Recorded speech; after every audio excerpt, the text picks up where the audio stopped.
That's right. This is District Sentinel Radio, that newscast of record for the left.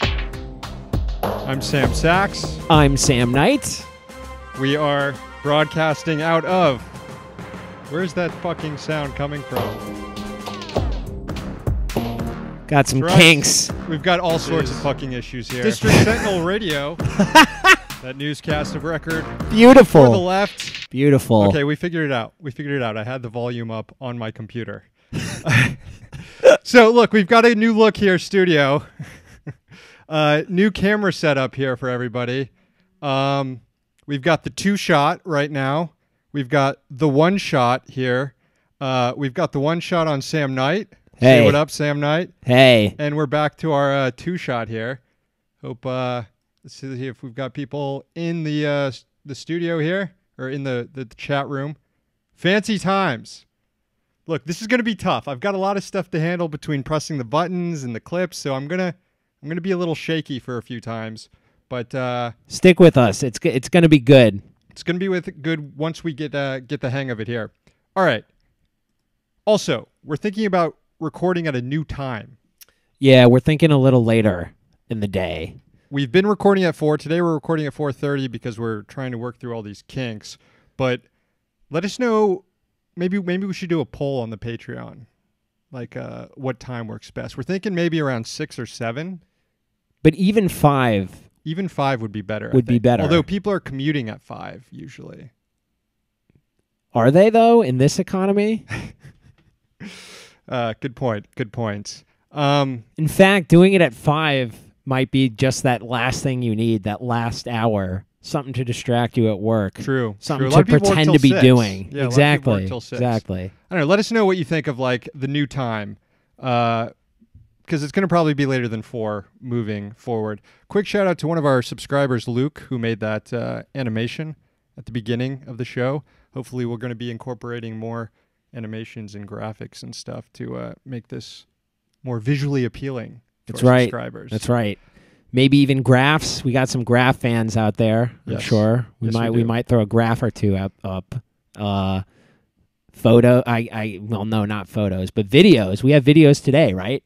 We have some videos today. I'm being told we have videos. Yes, I'm being told we have videos. Nice. Before we get to the show, some banter. Some news items. Rahm Emanuel out as mayor of Chicago. He will not seek re-election next year. Good riddance. Fuck him. Rahm Emanuel, best known for closing public schools and covering up the murder of a black teen by Chicago police. Yeah, that's some good as hell news of him leaving. Although maybe this is paving the way for his bid to run for president. And I don't know a lot about Chicago city politics. I'm sure some fucking awful slime bag is in the wings, ready to take his spot. Some awful Democratic Party neoliberal hack job. Yeah, it's is right there, ready to pick up where Rahm Emanuel left off. Also, Nike put an ad out with Colin Kaepernick. Cop humpers are pissed, and Nike stock was down about 2.5%. It actually did drop. I've never really wanted multinational corporation stock to go up before, but I do think it would be a little funny if some of the cop lovers lost money if Nike stock went up a little in the future. I don't know. I feel like a huge dick for even. As soon as that. I saw that headline that Kaepernick is going to be their athlete, their sponsored athlete. It was so predictable what was going to happen, the meltdown that was about to happen, and it just played out so perfectly. Throwing my original Air Jordans in the trash to own the libs. Yeah. Also, a happy 5-year anniversary to the time John McCain was caught playing poker on his phone during a Senate Foreign Relations Committee hearing on Syria. Rest in piss, Maverick. Thanks to Twitter user @DogBulb for pointing this out to us. Yeah. Great name, @DogBulb. hard to say on the radio. DogBulb.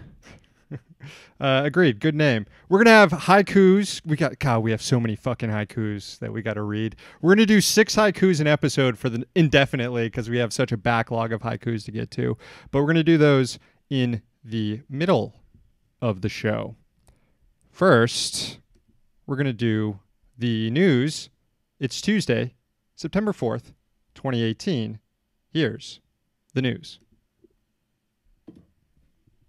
Indefinitely, because we have such a backlog of haikus to get through. But we're going to do those in the middle. That is not our news bumper. There's our news bumper. There is the news bumper. Man, it's going to be shaky today, but tomorrow's going to be better, guys. I promise tomorrow will be better. Brett Kavanaugh's Supreme Court confirmation hearing kicked off this morning, even though Democrats claim they lack 90% of the documents needed to review Kavanaugh's record. Though Dems didn't try to slow regular order in the Senate in response to this farce, they gave it a shot this morning during committee proceedings. Here were the first 90 seconds or so of the hearing. Good morning. I welcome everyone to this confirmation hearing on the nomination of Mr. Chairman.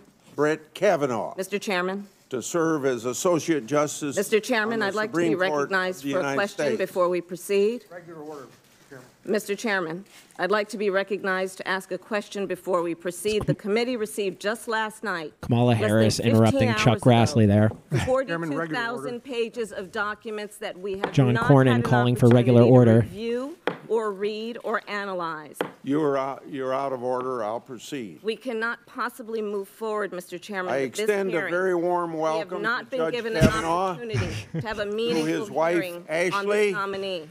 Their two daughters. Mr. Chairman, Their I extended agree with my family and colleague, friends. Senator Harris. Mr. Chairman, Judge we Kavanaugh's received many law 42,000 clerks documents that we haven't and been able everyone to else This is starting joining well. us review last today. night. And Amy we believe this Klobuchar hearing from should be Minnesota. This is an postponed. exciting day for all of you here, and you're rightly Richard proud. Blumenthal Chairman, from if Connecticut. we cannot be recognized, I move to adjourn. The American people. Chairman, I move get to adjourn. hear directly. Crowd just goes fucking bonkers right there. Mr. Chairman, I move to adjourn. Mr. Chairman, we have been denied real access to the documents we need to advise. Mr. Chairman, and regular consent, order is called for. which turns this hearing into a charade and a mockery of our norms. Well, Well, Blumenthal never got that a was vote. some good-ass content, by the way. It was pretty good content. Unfortunately, Blumenthal never got a vote. No Democrats got a vote on the motion to adjourn. Predictably, members of the public gallery shouted down Republican senators. There's a lot of dark money trying to get Kavanaugh confirmed just 2 months before a hotly contested midterm, with people in the president's circle confessing to various crimes left and right. And predictably, Republican senators got pissy in response to this, crying foul about norms. Here was Utah's Orrin Hatch reacting to a woman from the gallery. Anyone who actually knows you knows that's ridiculous. And the American people will see soon enough that you are a smart, decent, normal person that just so happens to have been nominated to the highest court in our land. So here are the facts. Judge Kavanaugh is one of the most distinguished judges. Mr. Chairman, I think we ought to have this loudmouth removed. I mean, we shouldn't have to put up with this kind of stuff. I hope she's not a law student. She didn't say she was a law student. She said she would die without Obamacare rules on pre-existing conditions. Hatch maybe didn't hear her, given his law student quip, but he probably did and just didn't care. He's a millionaire, he's retiring, and at 84, he'll soon be serving on the dirt-kissing committee with John McCain. Hatch won't even have to live long with his awful reactionary legacy. Maybe it's time we replace the John McCain on our Never Been Mad t-shirts with Orrin Hatch or Chuck Grassley, because they were awfully mad. They were awfully mad. And to be fair, the interruptions were impressive. Yeah, absolutely. And I'd say that, like, I'm not sure why Democrats weren't this aggressive in interrupting during the Gorsuch hearings, because they could have been. Yeah.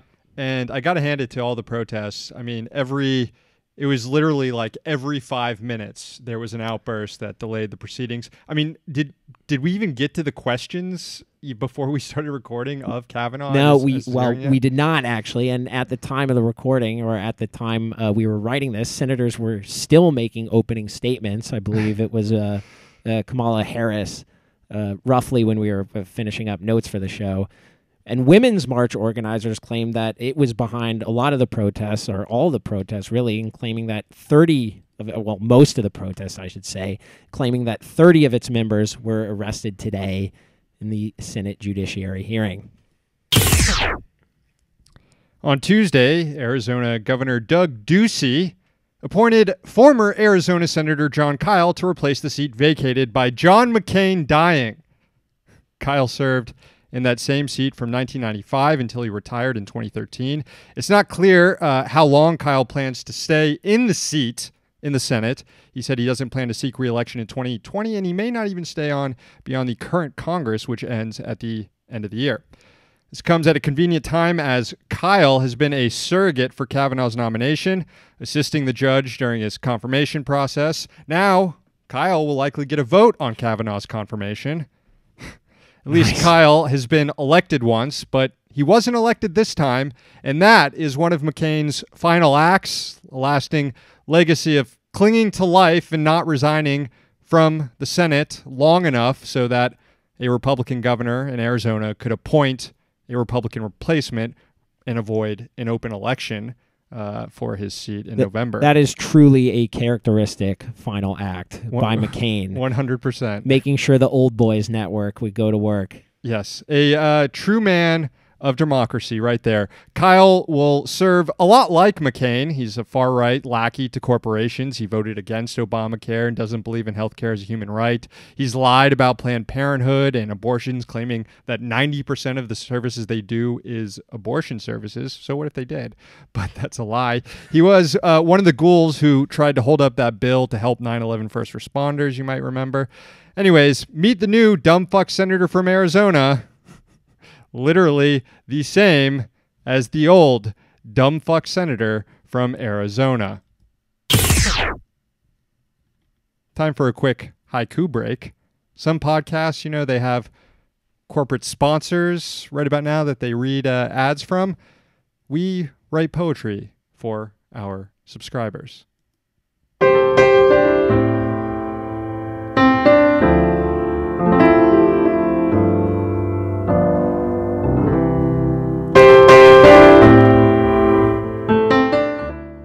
Turn the volume the wrong way. This one is for Evan. A haiku a day keeps corporations away. Thanks for subscribing. Thank you, Evan.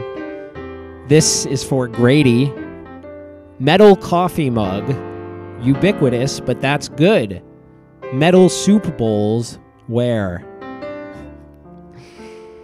Thank you, Grady. This one's for MKE Pioneer. UFO battle, the year 1561, over Nuremberg. Thank you, MKE Pioneer. I assume someone went in a Wikipedia hole. I did. This next one is for John S.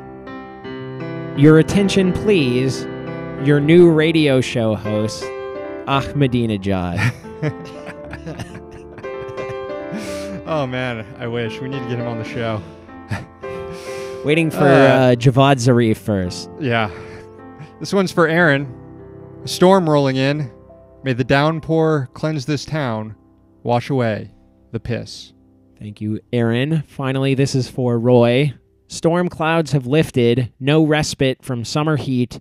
Piss rises from ground. Thank you, Roy. Thank you, subscribers. By the way, this is the final week of the Intern Nate is Not a Worker Studios. Consider upping that subscription if you want to name the studio or want to get a sponsor shout out at the end of the show.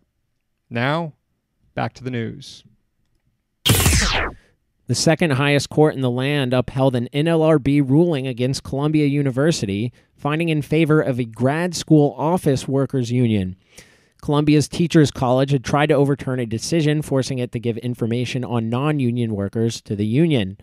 A panel of judges on the D.C. Circuit, including Merrick Garland, said that Columbia was bound by law to give up the info.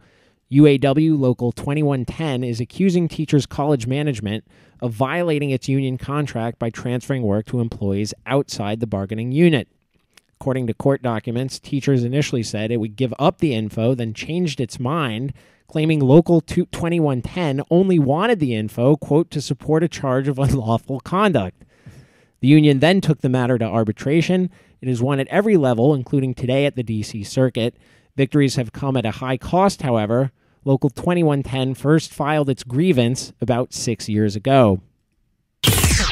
New report released on Tuesday noted the massive, this is out of the Environmental Protection Agency, excuse me. It's been almost 2 months to the day since Scott Pruitt was shit-canned out of the EPA, and he's still getting dragged by the Inspector General over there. There's a new report, and it notes the massive increases in personal security spending under Pruitt's tenure. Upon taking the position in January 2017, Pruitt's security detail increased in cost. It more than doubled, jumping from $1.6 million to $3.5 million. Hey, you think it's free to rush someone through D.C. Rush hour traffic to Le Diplomat? It is quite costly. It is quite costly, and that was reflected in this EPA report. According to Inspector General Arthur Elkins, the EPA failed to justify the massive spending increases because you can't just write on the form, I guess, that we need to cut through traffic to get to Le Diplomat. Anyways, the EPA really didn't keep track of how they were deploying and using their extra security. Reading from the report right now, quote, the failure to have effective and current standard operating procedures can result in the organization having unclear lines of authority, inconsistent practices, inappropriate or inadequate staffing, and excessive or unnecessary costs. Basically, Pruitt racked up millions of dollars in public money because he didn't want to wait in traffic and liked cosplaying around D.C. as some high-value asset with tactical pants in a private wank booth. God, I'm glad that dipshit is out of there. Unfortunately, Pruitt's since been replaced by an actual coal lobbyist in Andrew Wheeler. You just can't make that shit up. Nope. And Nope. the problem is, I don't think Andrew Wheeler is quite as stupid and openly corrupt as Pruitt is, which is saying something because he's a former coal lobbyist who now heads the EPA. All right, folks, that is the end of the show for today. Hey, not too many bugs. I think we did had okay. A few bugs, we had a but few bugs. There were bugs. I promise it's going to get better as the show goes on. Lots of people in here watching. What's up, Mark? We don't have anyone on the rant line. Call the rant line, 202-684-6108. We'll play your message on air. Shout out to Steven who's watching. We got Randall. We got Matthew. Jeffrey's on the line. Alex. Thank you, guys. Oh, we've got some people weighing in on times to record the show here. 6 p.m. is 5 p.m. Central. That's perfect for me. 5 is the latest acceptable time. Says another person. Keister says 5 and beyond would be horrible. Horrible. Keister's a valued subscriber. Yeah, that is a strong reaction. Yeah, we will take that into account, Keister. Someone asked how we can make District Sentinel more like Vox in 538. Very carefully is the answer. Someone says time is a bourgeois concept. Ooh. True. Unfortunately, we are all slaves to it.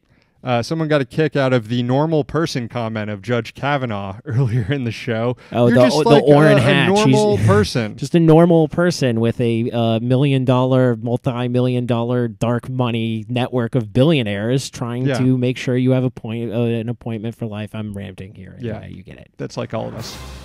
All right. We had a few stumbles today. It's going to get better tomorrow. Stick around. As I said, call the rant line 202-684-6108. Sponsors include the Congressional Dish podcast hosted by Jen Briney. Find it at congressionaldish.com. Also another sponsor, levelnews.org. Also, check out truthout.org. On Sunday, they reprinted an article on our latest zine. Yes. It's about Mick Mulvaney stripping info out of an annual report benefiting big banks who do business with colleges. These banks are trying to sign up students for debit and credit cards. It's an annual report, totally changed under Mulvaney. Check that out. We'll be back tomorrow. We're in D.C., so you don't have to be.